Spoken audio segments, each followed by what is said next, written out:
the June 17th. As you just heard, this session is going to be recorded and it will be uploaded to YouTube. So if you have to drop out at some point, or if you want to send it to someone else, it will be in YouTube, and the same with the slides. If you want, feel free to have your camera on or off.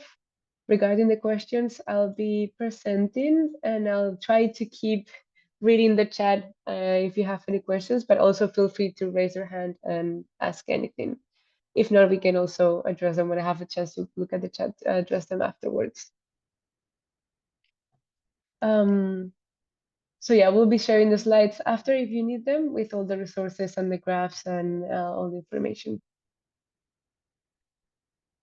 Okay, the agenda. We're going to start with the basics of climate change, a short overview of what we saw on Tuesday. Then we'll dive into mitigation, adaptation, and resilience. Then a bit more on the climate adaptation and resilience in detail. Then talk about the climate causality framework and some case studies.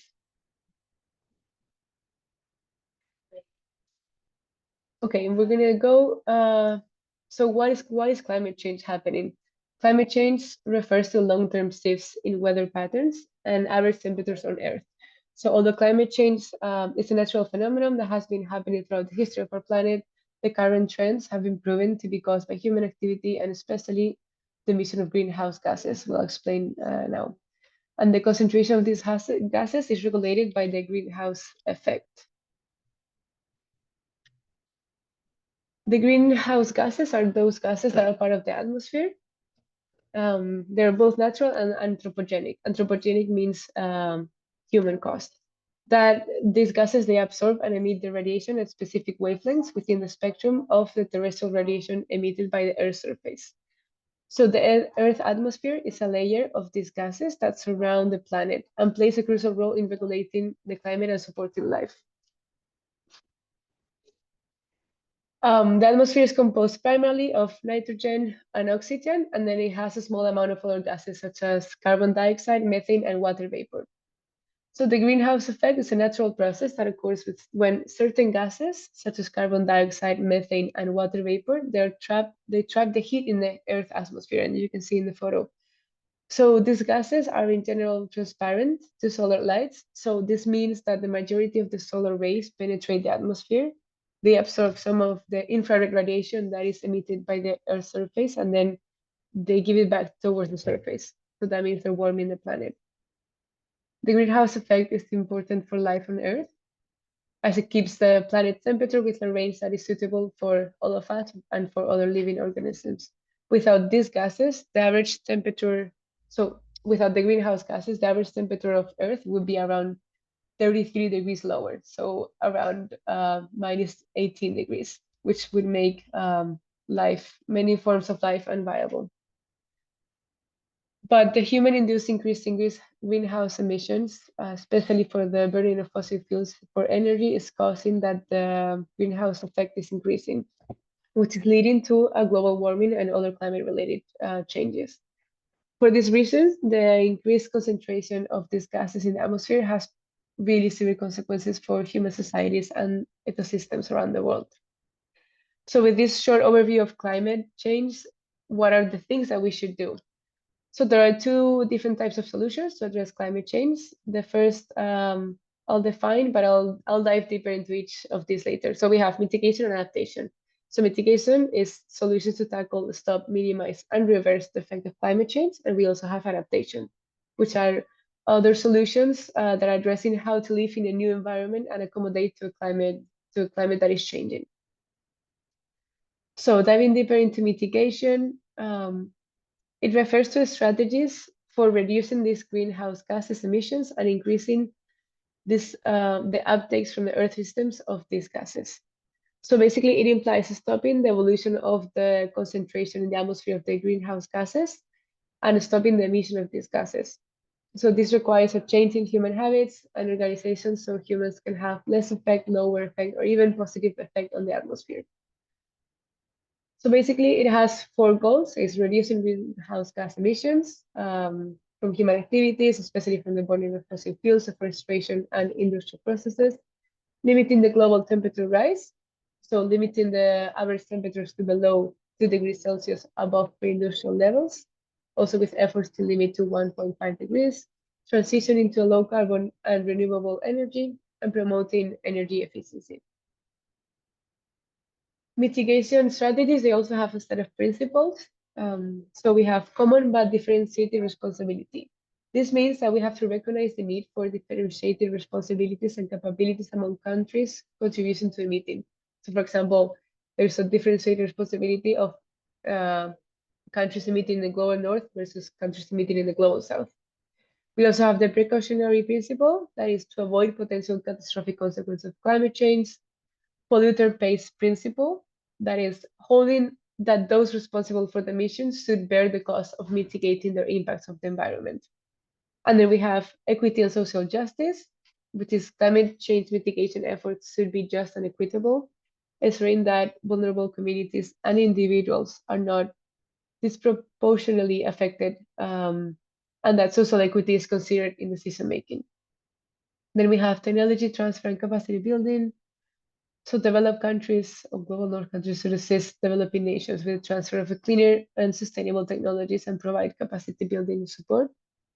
And then, of course, global collaboration, because climate change is a global challenge that requires international collaboration and cooperation, as no single country can mitigate the impacts on its own. Then we have adaptation, which will be the focus of today. So climate adaptation refers to the adjustments and responses that individuals, communities, or systems they can take to reduce the risk and vulnerabilities associated with climate change. So this involves developing strategies, policies, practices to cope with the changing climatic conditions and their effects on natural and human systems.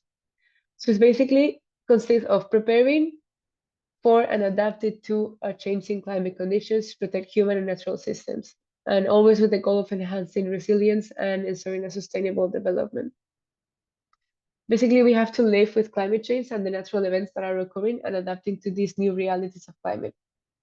So first, this is done by making the appropriate changes in policies, practices, and infrastructure so we can cope with these changing climatic conditions and their effects through behavioral change. And second, we have to adapt the infrastructures that we have to be able to live with these new environmental conditions so we can maximize the ability to recover and withstand the climate-related impacts. We also have some principles for climate adaptation. So community focus, this is very important, as adaptation initiatives should always involve the local communities. So we have to recognize their knowledge, their needs, and the priorities in the development and implementation of these strategies. Also, inclusivity, climate adaptation should involve the stakeholders and communities in the decision-making process to ensure that solutions are context-specific and meet their local needs again. Integration and coordination, so continuous learning and sharing of knowledge and best practices. This is very important for a successful adaptation. And also they must be across sectors and government at very different scales. We also have flexibility and adaptability. So basically adaptation strategies should be flexible and adaptable to account for uncertainties and changing climate conditions. But now that we know these two concepts can go hand in hand. So for example, afforestation or avoiding deforestation, it can be a mitigation strategy because it stores carbon or acts as biofuel, but it can also be adaptation because you're decreasing the soil erosion from increasing and more intensive rainfall. Other example can be insulating buildings, which can be a mitigation strategy because you're using less energy, so less CO2 emissions, but it can also be an adaptation strategy because you have a lower need for cooling these buildings. Before diving a bit deeper into the concept of adaptation and resilience, I think there are some concepts that we need to understand that will help us have more context. So this graph is created by the IPCC assessment reports from the working group 2. I mentioned in Climate 101 that this is one of the best sources to see the different, so I'm adding people, I'm meeting people into the room.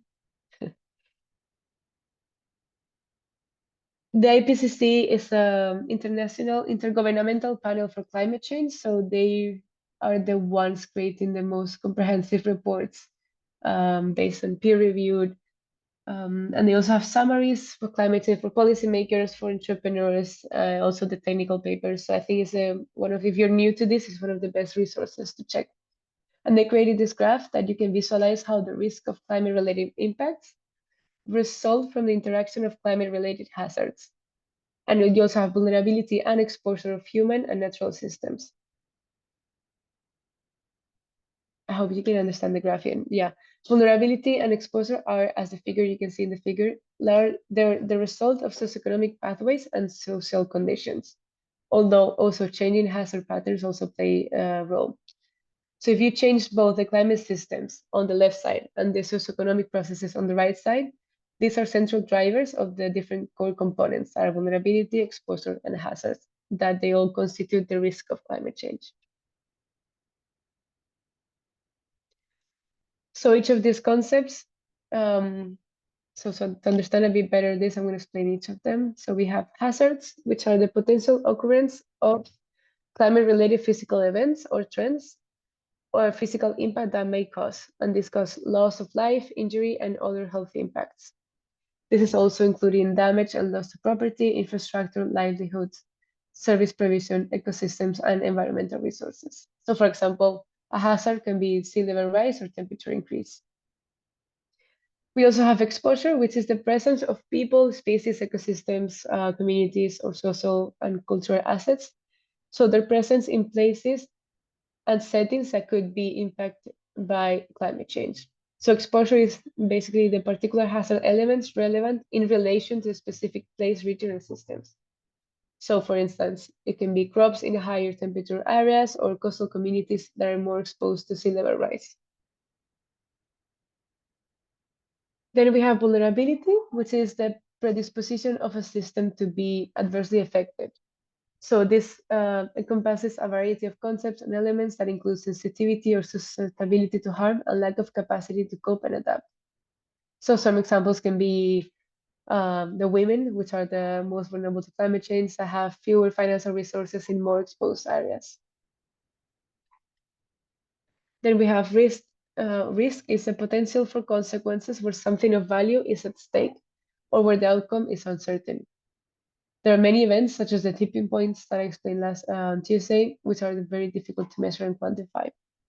Then we have the impacts, which is the effect of extreme events and climate change trends on natural and human systems. And for example, these are basically the consequences of a hazard. And then we have resilience. It's a topic present in literature in many different fields, and the term can be used in psychology, environmental sciences, business education, public health. But from the entrepreneurial point of view, these are relevant fields of application are climate, ecological, and economic resilience. So basically, climate resilience is the ability to anticipate, prepare, respond, and recover from adverse climate events. So this is a step beyond the climate adaptation that seeks to enhance the capacity to adapt and respond effectively to the impacts of climate change. So basically, resilience is the ability of a system to absorb the shocks of climate change or adapt and transform to climate change. And this is closely related to adaptive capacity and vulnerability. And also here in resilience, when we say system, this means it can be on any scale. It can be individual, animal, a person, an ecosystem, a community, or a region, a country, or the scale of the civilization.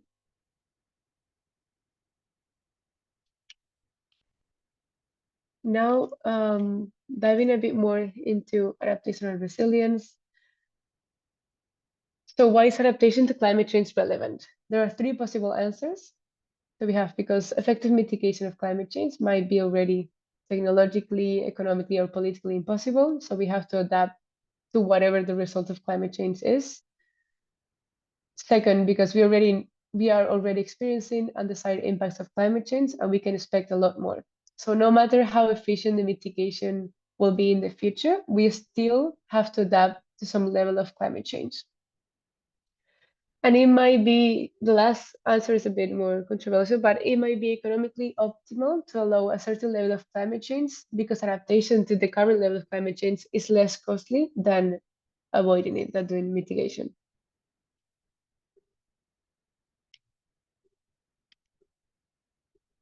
So without adaptation or resilience, communities can face severe disruptions. So we have from extreme heat waves to flooding.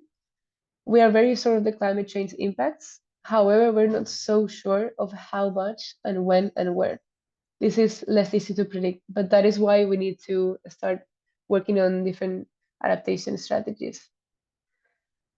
So why we have to do this? To reduce vulnerability first, um, by conducting vulnerability assessments, it's important that we understand the specific and typical climate risk. So for example, cities, villages, and rural communities are vulnerable in many different ways. So if you understand the different points of vulnerability, this enhances the ability to cope with climate change impacts and also assess the potential impacts of climate change on different sectors, such as water resources, agriculture, infrastructure, health, livelihoods, and it also ensures flexibility in the event of unexpected changes. We also have to protect livelihoods, natural ecosystems, and economic sustainability. So climate effects often damage people who are the least prepared to face climate change and are strongly dependent on certain and specific economic activities. So adaptation or resilience, it serves to protect and support the economic status, sustainability, or stability of those regions that are most vulnerable. So this contributes to conserving and restoring natural ecosystems that play a very critical role in providing services such as water purification, carbon sequestration, flood control, or biodiversity conservation. Then we have improved public health. Climate change implies a lot of negative externalities for human and public health. We have air pollution and loss of water quality are a few examples of this health risk provoked by climate change that might impact humans and the health sector. There are already many different cities in the world that have severe air pollution and causing a lot of health impacts, but also a lot of entrepreneurs and a lot of innovations working towards this. We have to also encourage proactive planning. So adapting also means that we plan for climate resilient infrastructures. So we consider future climate scenarios. So for example, we have green infrastructures, we have flood resistant buildings, we have energy efficient systems, and also integrating these climate considerations into land use planning. So conservation measures and also incorporating nature-based solutions. Feel free to ask any questions on the chat or just raise your hands. Let me know also if you need me to repeat anything else. So the different adaptation strategies, these are the overall general adaptation, like the different strategies, but later we'll focus more on the ones that are related to innovation. As you know, these ClimateBasics webinars are focused on entrepreneurs. I mean, anyone can attend, but this is mostly trying to give the context for those that are working on startups related to climate change. So the first one is resistant. So resistant is resistant environmental change, preserve existing infrastructures and human activities. So this is what is called resistance or hard measures. So I have here one example. Some dunes in the Netherlands, I don't know how to pronounce the location, the Hans Bosche dunes. They are nature-based coastal protection solutions in the Netherlands. Then before the construction of the dunes, they were constructing a sea dike, but the location where it was did no longer meet the Dutch floor safety standards. So instead of raising the dike, so a concrete dike, they created an artificial beach and dune landscape, and it was built on the seaside of the existing seawall. Then we have changing. So it's changing human activities so you can be suited to a changing environment. So this is real adaptation. I have an example from Makoko in the city of Lagos, which is known as the Venice of Nigeria. It is a fishing community where more than 200,000 people live, but its residents feel that it's going to disappear soon because of the sea level rise. So the government and the real estate and some real estate companies, they have initiated the construction of artificial islands with the intention of creating an immense neighborhood. So to achieve this, they're using sand from the bottom of the lagoon. And this is affecting the marine ecosystem and also the fishing culture. And then we have the last is leaving the affected area. It can be temporarily or forever. There is another example from an island in Panama in the Caribbean that is doomed to disappear due to sea level rise. So they're going to become one of the first climate refugees of the region. And not only the island is sinking, but also an entire culture.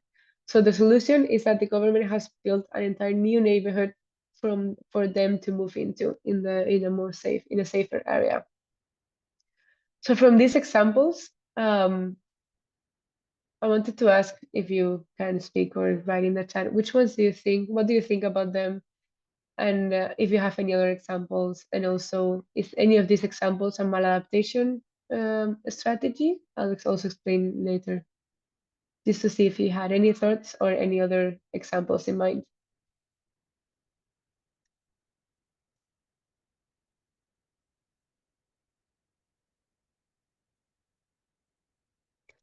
Yes, I'll explain the resisting.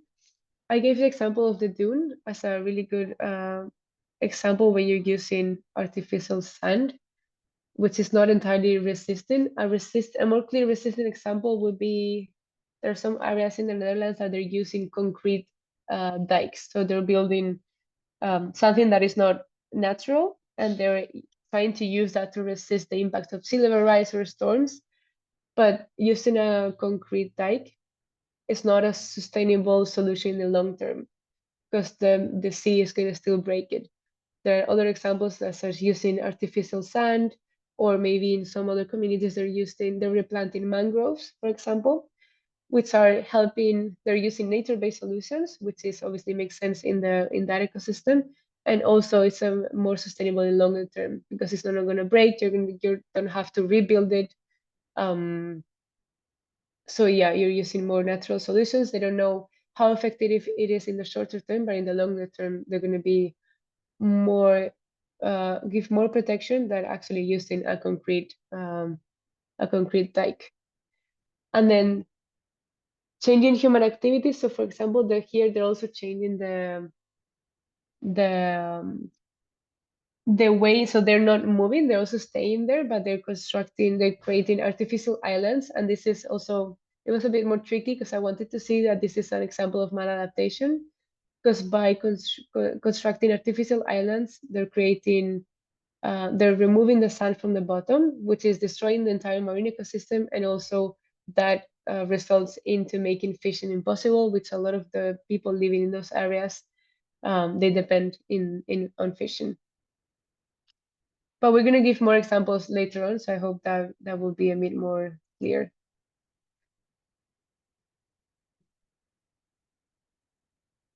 So now we wanna work on the examples of adaptation and resilience innovations. So adaptation actions, they can take many forms, and it depends on the context of community, business, organizations, or regions. So there is no one size fits all solution. So I know I just explained the different categories or different examples, but adaptation can range from building flood defenses, setting up early warning systems for cyclones. You can switch to drought-resistant crops, to redesigning the communication systems, also redesigning government policies.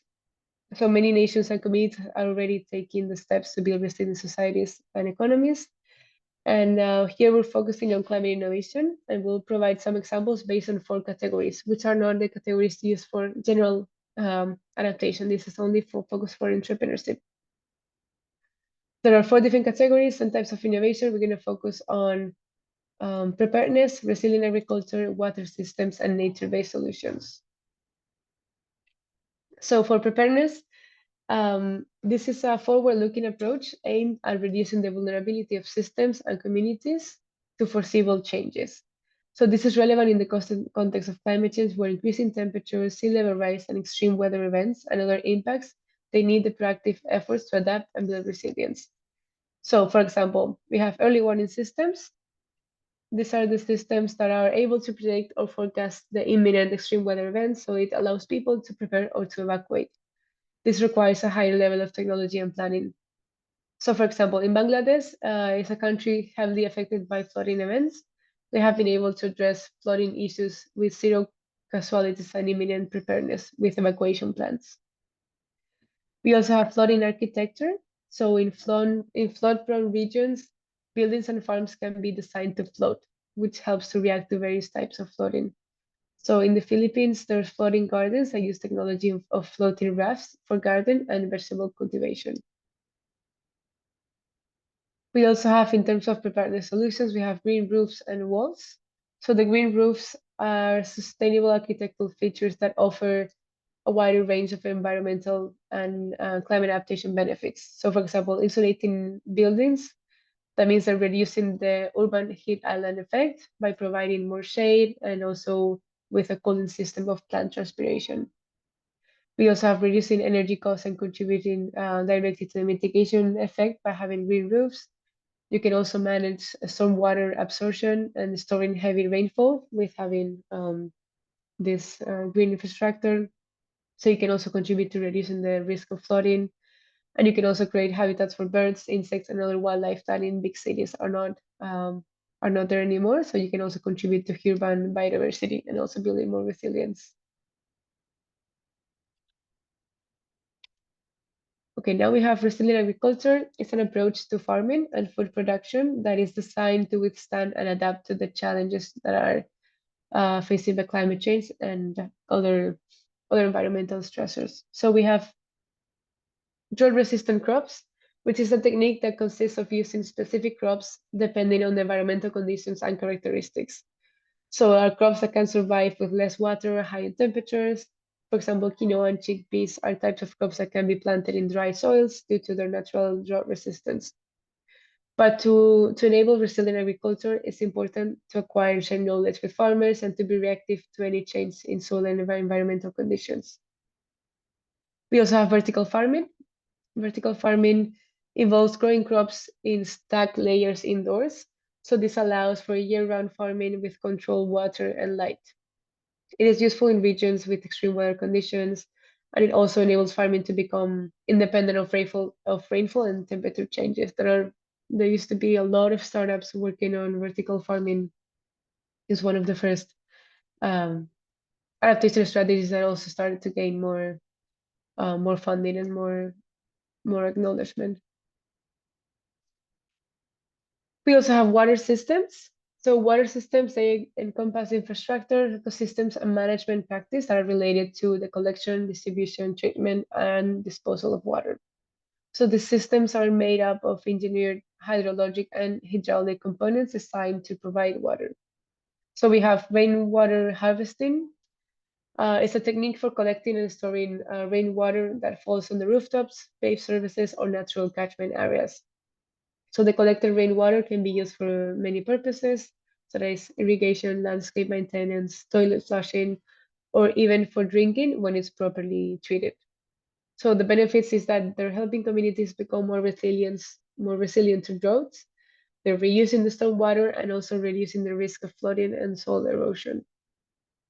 We have also managed aquifer recharge, which is a planned and controlled process that involves the introduction of water into an aquifer, typically through infiltration or injection. So this increases the natural groundwater supplies, improves the water quality, and mitigates the effects of over-extraction and droughts. So this also involves storing excess water from rainfall to maybe treated wastewater and other resources. So we have one example from the city of Berlin in Germany, where it's a protected biosphere southeast of Berlin that collects industrial water waste and stores underground for later use. Then we have desalination technologies. It's a process to remove the salt and other impurities from saline or brackish water. So it makes it suitable for other purposes, such as drinking, irrigation, or industrial use. The Kingdom of Saudi Arabia is a user that they're using a lot the desalination technology, and they rely heavily on desalinated seawater for its drinking water supply. The Ras Al Khair desalination plant is actually one of the largest seawater desalination facilities in the world. And lastly, we have nature-based solutions. These are solutions that involve more innovative approaches that they use the power of ecosystems to address climate change impacts. So these are activities such as reforestation, afforestation, ecosystem restoration, green and blue infrastructure development, or protection of sustainable management of ecosystems. basically is using nature as inspiration to create solutions. They can have multiple benefits, such as climate change. They have mitigation, adaptation, and also enhancing biodiversity and ecosystem services.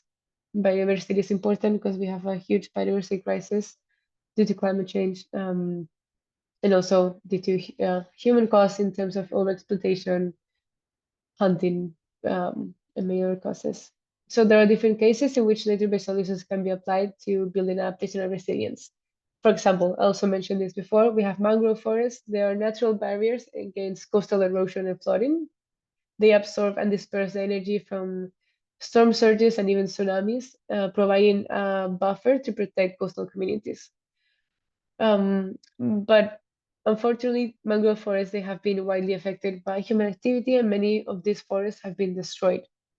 But given the amount of positive externalities they give to, there's a huge mangrove replantation happening more and more frequently in many different communities. Also, I'll explain a bit later the maladaptation, but it's important to keep in mind that when you have reforestation areas, you always have to use the, I mean, we can't use mangroves in Europe, for example, or in Spain. This has to be specific to the local context and local needs. We can put invasive species in certain areas. Agroforestry is an alternative technique to monoculture and intensive agriculture. So it combines agriculture and forestry practices to create a more diverse, productive, and sustainable land use systems. So trees are planted alongside crops or pasture land to provide shade, improve soil quality, and reduce erosion. So it's important to note that monoculture, so just planting soy or just planting maize in one area leads to destroying the health of the soil. So having agroforestry or permaculture always provides a lot of benefits. Then we have oyster beds, another example, which are natural barriers that they stabilize the shorelines and they reduce the impact of waves and storm surges. So they act in a similar way to coral reefs. They're also natural water filters and they're also improving water quality. Now we're going to go talk about adaptation startups and the climate causality framework.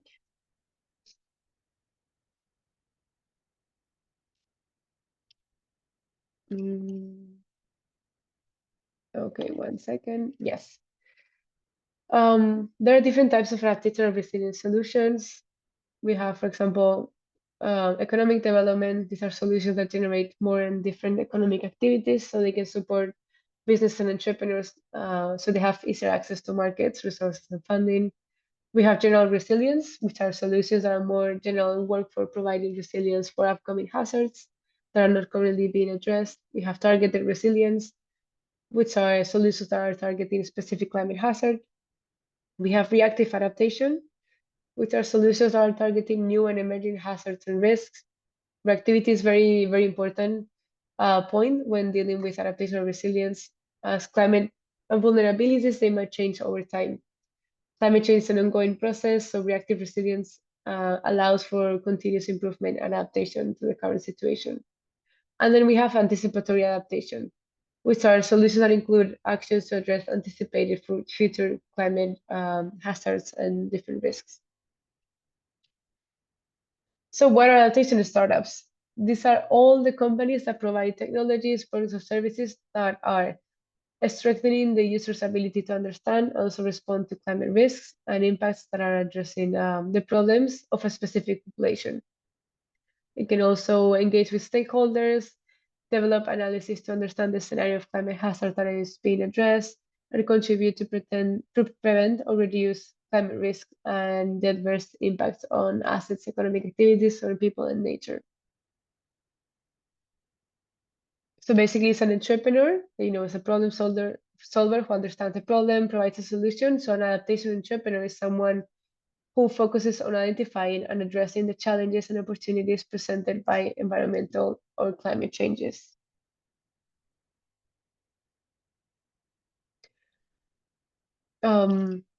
Before diving into the climate causality framework, as you know, this is directed to entrepreneurs, the target. Why is it important that startups are working on this? So entrepreneurs, they have a significant role in driving innovation and scaling up adaptation efforts in the context of climate change. So there are many entrepreneurial opportunities in the climate adaptation space, such as developing and commercializing new technologies, providing adaptation services, and creating more sustainable business models. I don't know if many of you might be creating startups or they want to start creating startups that are working on climate change, but just so you know that you have a really important role in driving innovation for adaptation. Oh, so entrepreneurs in adaptation, they are backbone of the economy. They are the key engines of growth, innovation, and green jobs. They also provide market-based services that implement or facilitate adaptation and resilience. So it's your ability, agility, and creative capacity to take risks that makes a startup and entrepreneurs as value agents of change in the climate adaptation landscape. So you're helping to accelerate the adoption of more effective and scalable adaptation solutions. And now we have the climate causality framework. Our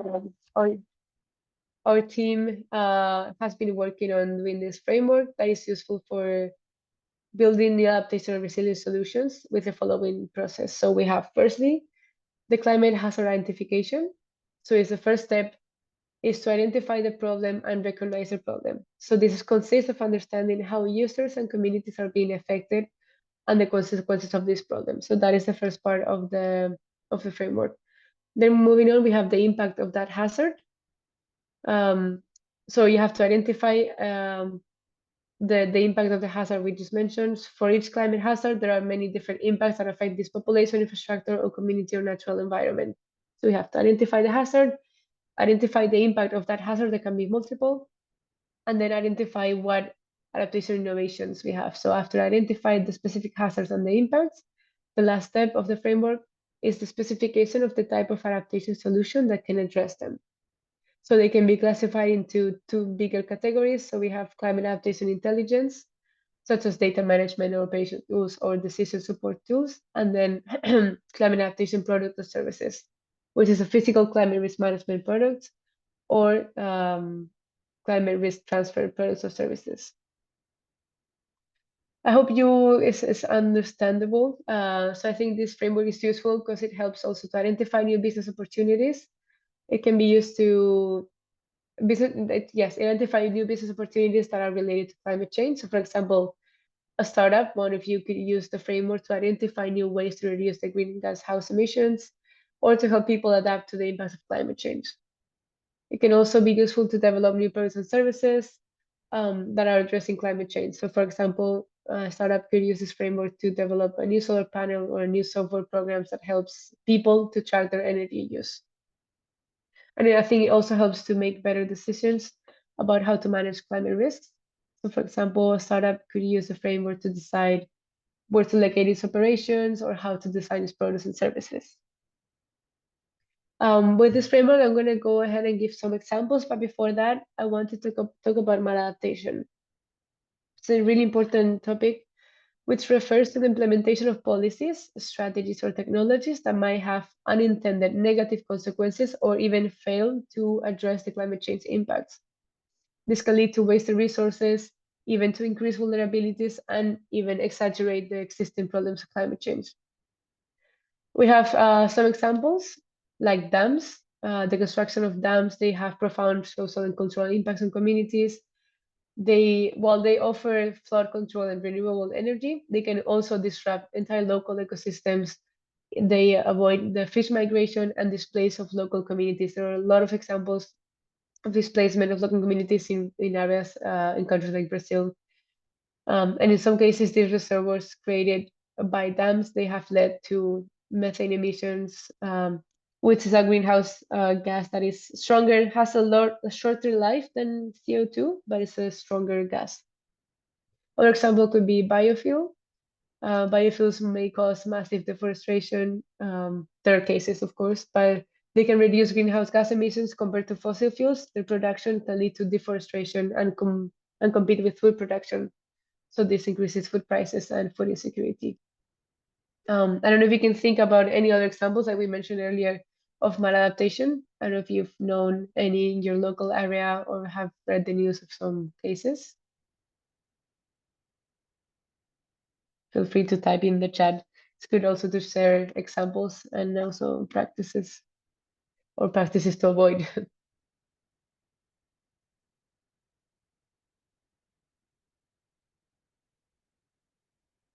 I mean, more examples could be what we said before, coastal barriers that can lead to beach erosion or the loss of natural coastal habitats, and also increasing the vulnerability of those. The batteries of e-cars.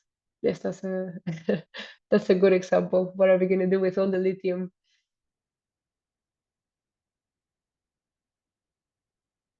We also have afforestation in some cases that can lead to the planting of non-native species that can disrupt the local ecosystems, and that leads to invasive species. As we know, there's some invasive species, for example, in the ocean. In the Mediterranean, we have an example that are a lot of invasive species coming from the Red Sea that are basically eating a lot of local species, which are key to the local ecosystem.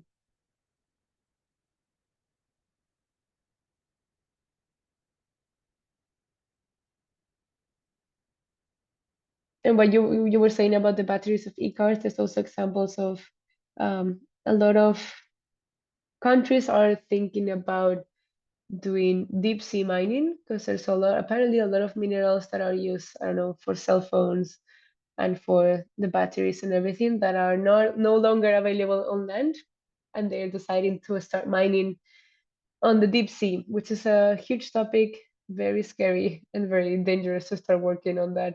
But there are countries that are already working in this.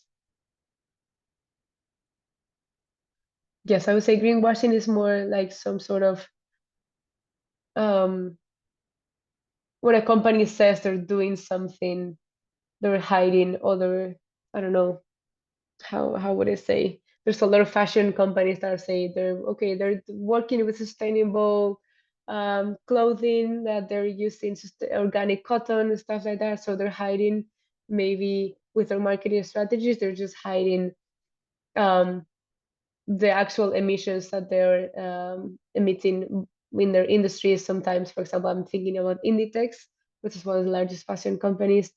Most of the industries are in Bangladesh, in India, and in Turkey, and they keep saying that they're using organic and sustainable fabric, but everything is being on unsustainable industries in developing countries. So greenwashing is more of a strategy that has gained that name.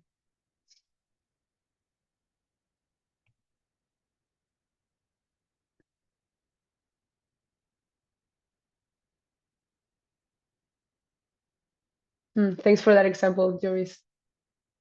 Joris saying manganese nodules and black smokers that are important for deep sea ecosystems. Exactly.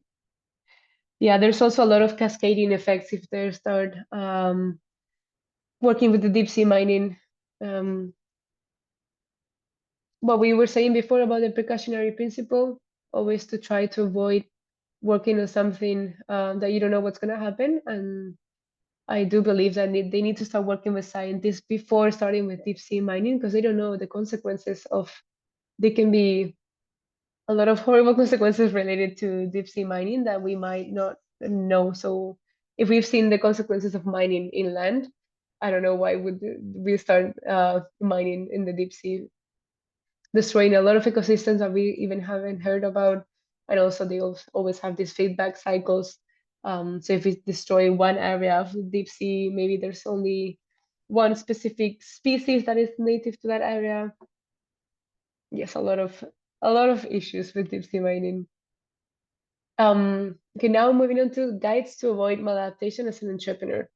So as I said before, you guys have a crucial role in climate adaptation by developing innovative solutions. However, it's essential for entrepreneurs that you consider potential maladaptation risks, so you can ensure that your solutions are effective. As we said, always keep in mind um, to conduct through assessments. So you have to identify potential maladaptation risks and unintended consequences of your solutions through assessments of the social, economic, and environmental impacts. Always promote holistic approaches. So you have to encourage integrated and multi-sectoral approaches to address climate change challenges. So basically taking into account the relationships of various sectors and potential trade-offs. Always engage stakeholders.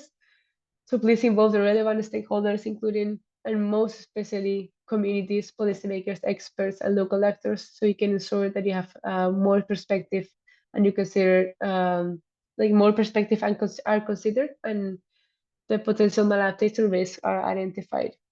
And also collaboration and knowledge sharing amongst other entrepreneurs, researchers, and policymakers, so you can address the maladaptation challenges and enhance effectiveness of adaptation efforts.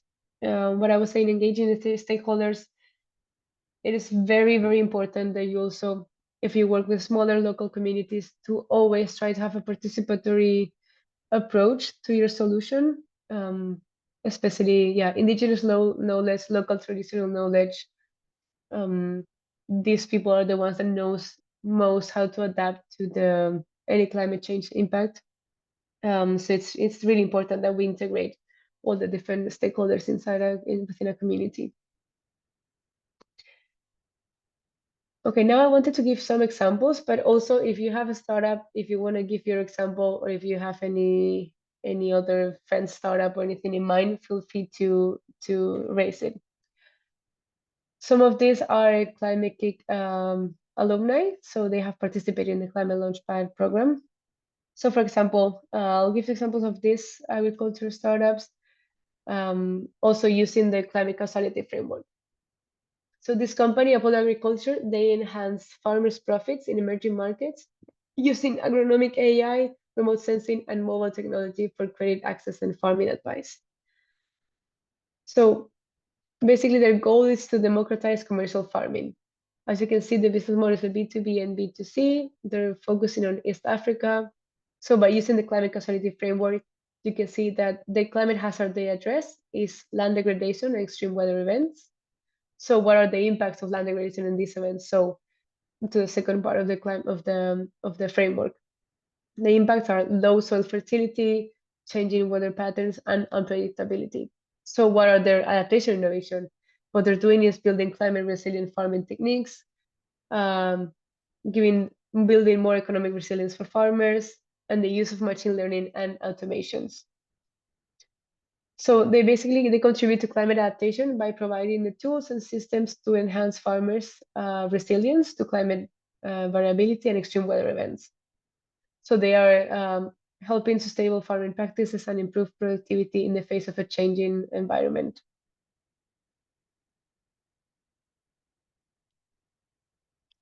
Then we have Simu Solar, which they provide solar power fishing lights and irrigation pumps in Tanzania. So they're helping smallholder farmers and fishers to increase their yields and income with the solar power fishing lights. It's a B2B and B2C. B2B and B2C, that means business to business or business to consumers.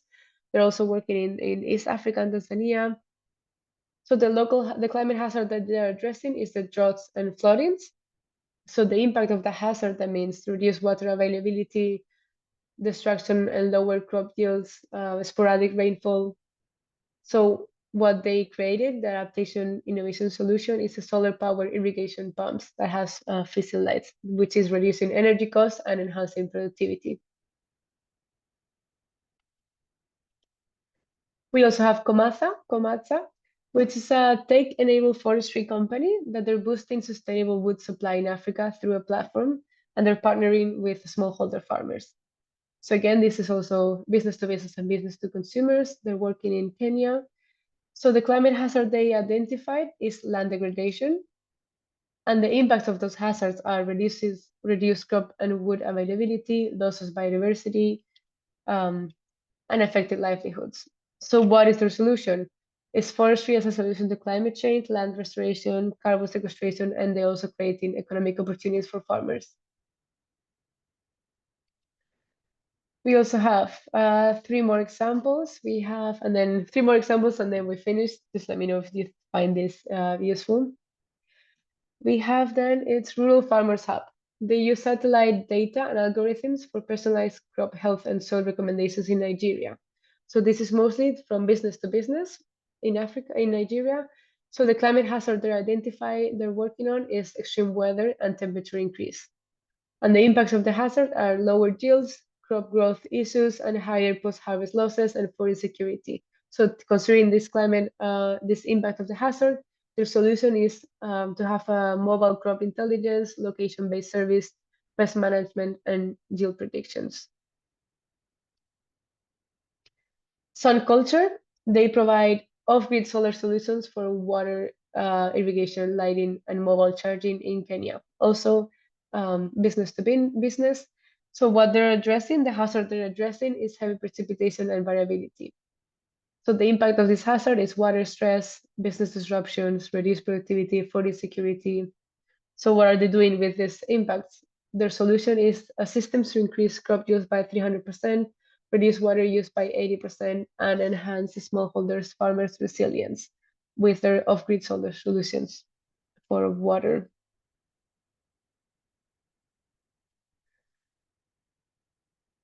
And lastly, and then we finish, we have Savon Sake.